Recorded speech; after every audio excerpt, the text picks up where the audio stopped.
Heightened alert karon ang Police Regional Office 7 sukad niadtong Domingo, Marso 9, subay sa nagkaduol nga piniliay sa Mayo.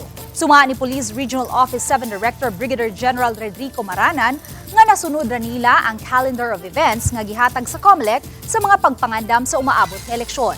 Giklaro hinuon ni Maranan nga malinawon ang Central Visayas ug mikunhudusab ang krimen.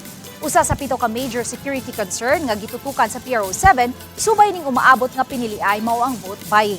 Kiniubos sa kontrabigay program sa COMELEC. Matud sa opisyal nga dunay areas of concern ilabi na sa probinsya sa Negros Oriental, din ang tanang lungsod ug dakbayan gi-categorize isip election areas of concern. Duha usab ka lugar sa probinsya sa Bohol ang nabutang isip election areas of concern, samtang ang Cebu anaara sa green category. Naka-alert, no?